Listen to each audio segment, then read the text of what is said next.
Please join me in welcoming Mr. Don Cunningham.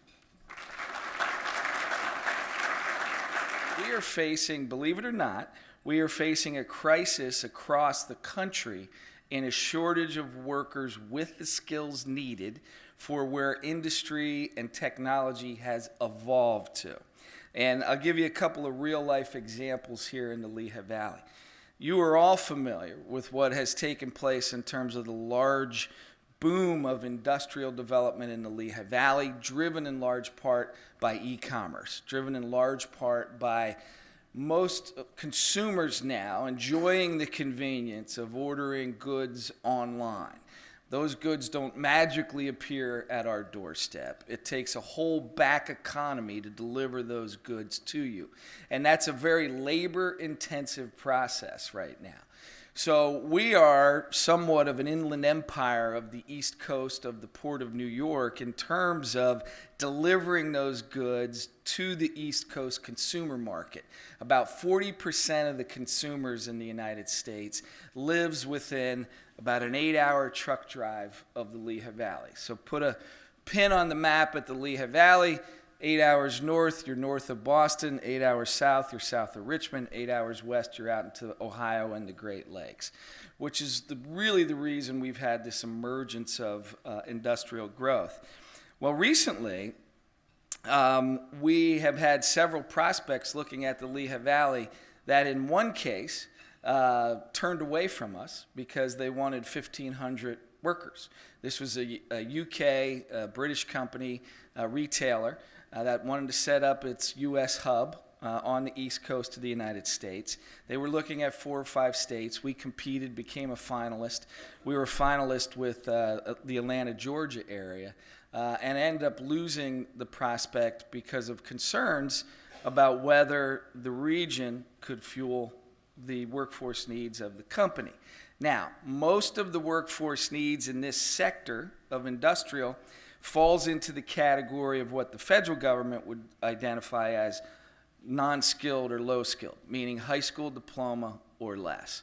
The good news for folks in that category in the Lehigh Valley, and we have a higher percentage of workers in that category than most other regions. About 40% of our workforce in the Lehigh Valley has just a high school diploma or less. Some of that is the lineage of this being very much of a manufacturing, blue-collar, working-class area where people could make a living and support a family with just a high school education. That sector has seen increased wages. Average wages now are $14, $15 an hour. If a logistics center comes in, that's what they need to pay to secure a workforce. That's still not a great wage, right? I mean, that translates to about $30,000 a year, but these are folks who really don't have a specific defined skill. In that sector, we are at full employment. Our unemployment rate in the non-skilled sector is about 3.6%. Basically, everybody who wants to work works. Now, immigration is ripe with a lot of challenges for the individual, but immigration has fueled most of the growth in America through all of our boom periods, through both of the industrial revolutions, have been fueled by workers coming into our country from elsewhere. Bethlehem Steel actually ran its own immigration policy where they recruited residents of Mexico to come to work in the steelworks because there was a shortage of American workers to do it. You could not have fueled the boom years of the Industrial Revolution after the wars with just the number of Americans were here. So the country has a long history of fueling economic upturns with immigration. Now, the challenge on that today, and I'll conclude, is that for workers coming here from elsewhere, it's very difficult to sustain a living in the United States on the lowest wage jobs with housing costs. So there's a challenge to the worker. It's not the same situation that it was in the 20th century in terms of upward mobility opportunity with relatively low skills. Qualified workers are the key to growth. A region can't grow economically without workers and qualified workers. So skills development is the key to upward mobility in America. There's certainly an income gap, and there's certainly struggles at the bottom end of the wage range in America. But skills growth, skills development is the key to an individual's upward mobility. Non-skilled jobs are no longer a great pathway to economic success, but you can sustain yourself, and mobility is the key to opportunity. So the question, I think, for all of us to think about as we look at the national statistics and we look at our own backyard is, where will the workforce come from?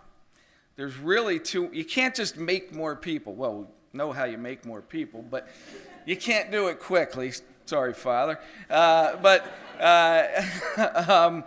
So workforce has to come from somewhere, right?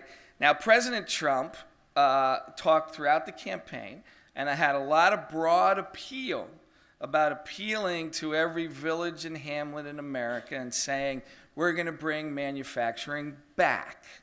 Now, it's a nice notion, but historically, the reason why manufacturing grew up in certain places was because it was a confluence of rivers, or it was a stop on a train, or the canal went through there. There was some pathway why that pocket of manufacturing developed in otherwise a fairly rural, or what is now off the beaten path, locale in America.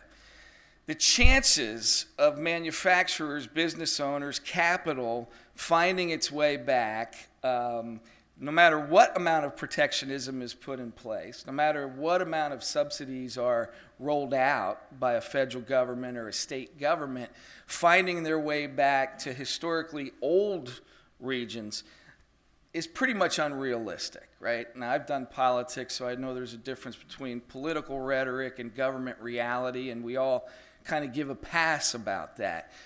But what will happen is that manufacturing will continue to evolve and grow in the United States, but it will be in locales where the current infrastructure of today supports it. Places, quite frankly, like the Lehigh Valley.